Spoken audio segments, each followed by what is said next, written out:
नमस्कार, मी आरती आणि आपण पाहताय आवाज इंडिया मराठी. चला तर मग एक नजर टाकूयात सध्याच्या घडीच्या महत्त्वाच्या घडामोडींवर. मुख्यमंत्री देवेंद्र फडणवीस यांच्या अध्यक्षतेखाली आज राज्य मंत्रिमंडळाची महत्त्वाची बैठक पार पडली. या बैठकीच्या सुरुवातीला दिवंगत अजित पवार यांना श्रद्धांजली अर्पण करण्यात आली. राज्याचे मुख्य सचिवांनी शोक प्रस्ताव वाचला. त्यानंतर मुख्यमंत्री देवेंद्र फडणवीस यांनी उपमुख्यमंत्री सुनेत्रा पवार यांची औपचारिक ओळख करून देत त्यांचे स्वागत केले.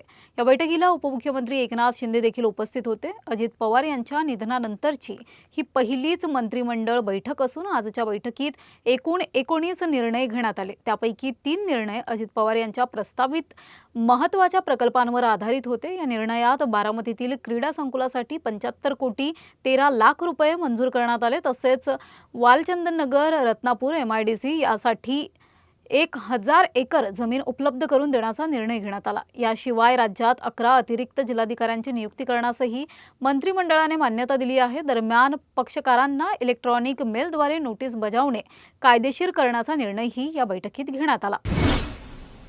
मंत्रिमंडळ बैठकीनंतर मुख्यमंत्री देवेंद्र फडणवीस यांनी चंद्रपूर महापौर निवड, पुरंदर विमानतळ, तिसरी मुंबई आणि सिंचन प्रकल्पांबाबत महत्त्वाची माहिती दिली. चंद्रपूर महानगरपालिकेत भाजप आणि ठाकरे गटाच्या शिवसेनेत स्थानिक पातळीवर युती होऊन भाजपच्या संगीता खांडेकर महापौर तर ठाकरे गटाचे प्रशांत दानव उपमहापौर झाले आहेत. या युतीवर फडणवीसांनी सावध प्रतिक्रिया देत नव्या महापौरांचे अभिनंदन केले. पुरंदर येथे छत्रपती संभाजी महाराजांच्या नावाने विमानतळाला मान्यता देण्यात आली असून 1 जूनपर्यंत जमीन अधिग्रहणाचे आदेश देण्यात आले आहेत. तिसऱ्या मुंबईच्या संकल्पनेला गती देण्यासाठी अटल सेतू परिसरातील जमीन MMRDA कडे हस्तांतरित केली जाणार आहे. तसेच सिंचन प्रकल्प पूर्ण करण्यासाठी नारबडकडून नवीन कर्ज घेण्यास मान्यता देण्यात आली असून त्यामुळे 8 लाख एकर जमीन सिंचनाखाली येणार आहे. संजय शिरसाट यांनी चंद्रपूर महापालिकेतील राजकीय घडामोडींवर आणि ठाकरे गटावर टीका केली आहे. उबाटाच्या नगरसेवकांनी स्वमताने निर्णय घेतल्याचा दावा करत त्यांनी मनसेच्या नगरसेवकांवर होणाऱ्या टीकेवर प्रश्न उपस्थित केला आहे. राज ठाकरे यांची भेट घेतली तर काहींचे पोट दुखते असे म्हणत त्यांनी विरोधकांच्या भूमिकेवर टीकास्त्र सोडले. शिरसाट पुढे म्हणाले की उद्या केंद्रीय गृहमंत्री अमित शहा यांचा फोन आला तर हे लोक विमानाचीही वाट न पाहता दिल्लीला धाव घेतील. संजय राऊत यांच्या वक्तृत्व शैलीवरही त्यांनी टोला लगावला आहे. आम्ही उद्धव ठाकरे यांना सोडलं असलं तरी पक्ष सांभाळला तर काहींना सत्तेसाठी लाचारी करावी लागत असल्याचा आरोप त्यांनी केला. उद्धव ठाकरे यांनी घेतलेल्या भूमिकेला आमचा विरोध होता आणि आमचे वैचारिक वैर कायम राहतील असे स्पष्ट करत शिरसाट यांनी ठाकरे गटाशी मतभेद अधोरेखित केले. बारामतीजवळ 28 जानेवारीला घडलेल्या विमान अपघातात अजित पवार यांचा मृत्यू झाला. या घटनेमुळे राज्यभर शोककळा पसरली होती. आज अजित पवार यांचे पुतणे आणि राष्ट्रवादी काँग्रेस पक्षाचे आमदार रोहित पवार यांनी पत्रकार परिषद घेतली आणि अपघाताबाबत सविस्तर माहिती दिली. रोहित पवार यांच्या माहितीनुसार मुंबई ते बारामतीचा प्रवास 210 किलोमीटरचा असून विमानाने 27 मिनिटांत प्रवास करायचा होता. विमान VSR कंपनीचे अमेरिकेत तयार झालेले होते आणि अजित पवार विमानाच्या लेफ्ट साईडला बसले होते. अपघाताच्या दिवशी क्रूज 7:02 पोहोचले. 7:10 बारामती एअरपोर्टने उड्डाणासाठी ओके दिले. अजित पवार 7:30 वाजता उड्डाणासाठी विमानात बसले. विमान लोणावळा पुण्याजवळ यवत आणि सुपे जवळून जाताना 8:43 ते 8:45 दरम्यान अपघात झाला. 9 वाजता जखमी असल्याची माहिती समोर आली तर 9:45 मृत्यूंची पुष्टी झाली.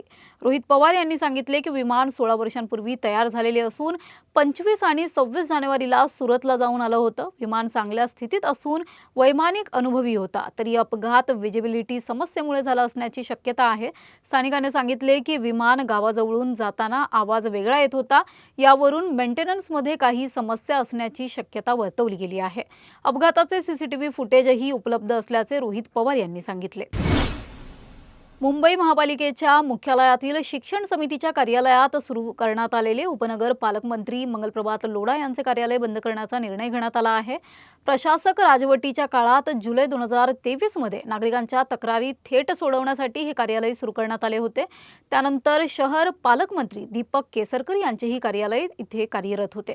मात्र ते यापूर्वीच बंद करण्यात आले आहे. आता महापालिकेत नव्याने निवडून आलेले नगरसेवक कार्यरत झाल्याने प्रशासकीय रचना पूर्ववत केली जात आहे। त्यामुळे महापालिकेतील जागांचा वापर केवळ महापालिकेच्या अधिकृत कामकाजासाठी करण्यात येणार आहे। मंगलप्रभात लोढा यांचे कार्यालय बंद झाल्यानंतर शिक्षण समितीची जागा नव्याने स्थापन होणाऱ्या शिक्षण समितीसाठी पुन्हा देण्यात येणार आहे।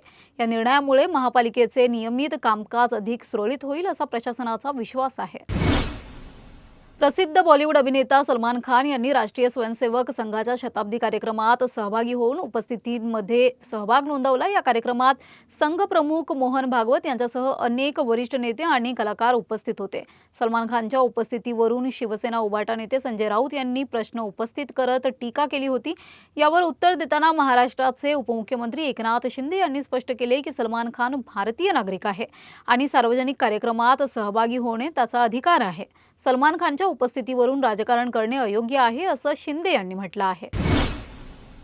भाजपचे नेते आणि खासदार नारायण राणे यांना मुंबईतील जसलोक रुग्णालयात हृदयाशी संबंधित आजारावर उपचारासाठी दाखल करण्यात आले आहे। याआधी कणकवली स्थानिक नगर पंचायत निवडणुकांमध्ये भाजपच्या यशानंतर नारायण राणे यांचा सत्कार समारंभ आयोजित करण्यात आला होता। त्या समारंभात त्यांनी केलेल्या भाषणात ते म्हणाले, आता थकलो आहोत आणि किती करणार, याला काही मर्यादा असतात। त्यांनी आपल्या दोन्ही मुलांबद्दलही कौतुक व्यक्त केले, सांगितले की ते अत्यंत कर्तृत्ववान आहेत आणि त्यांच्या क्षेत्रात यश मिळवले आहे। मुलांना आशीर्वाद देताना त्यांनी नांदा सौख्य भरे अशी इच्छा व्यक्त केली। नारायण राणे यांच्या आजाराबाबत राजकीय वर्तुळात चिंता निर्माण झाली आहे। लग्नसराई असो किंवा घरगुती कार्यक्रम, सोन्या चांदीची खरेदी कधीही कमी होत नाही। मात्र गेल्या काही दिवसांपासून सातत्याने वाढत असलेल्या दरांमुळे सर्वसामान्य ग्राहकांनी सोन्याकडे काहीसे दुर्लक्ष केले होते। अशातच आज ग्राहकांसाठी दिलासादायक बातमी समोर आली आहे। सोन्याच्या भावात मोठी घसरण झाली असून चांदीचे दरही 2000 रुपयांहून अधिक घसरले आहेत। सध्या सर्वत्र लग्नसराईची धामधूम सुरू असून दागिन्यांच्या खरेदीला वेग आला आहे। लग्न म्हटलं की सोन्या चांदीच्या दागिन्यांना विशेष महत्त्व असतं, मात्र वाढत्या दरांमुळे अनेकांना खरेदी पुढे ढकलावी लागत होती। आज झालेल्या दरघटीमुळे ग्राहकांना मोठा फायदा होण्याची शक्यता आहे। जळगावच्या सराफा बाजारात आज सोन्याच्या दरात सुमारे 200 रुपयांची तर चांदीच्या दरात 2000 रुपयांची घसरण नोंदवण्यात आली आहे। सध्या जीएसटी सह सोन्याचे दर 1,60,474 रुपये तर चांदीचे दर 2,76,040 रुपये इतके आहेत। सोन्या चांदीच्या दरात झालेली ही घसरण लग्नसराईच्या काळात ग्राहकांसाठी निश्चितच दिलासादायक ठरत आहे। सध्या या बातमीपत्रात एवढंच। पुढील घडामोडींसाठी बघत रहा आवाज इंडिया मराठी।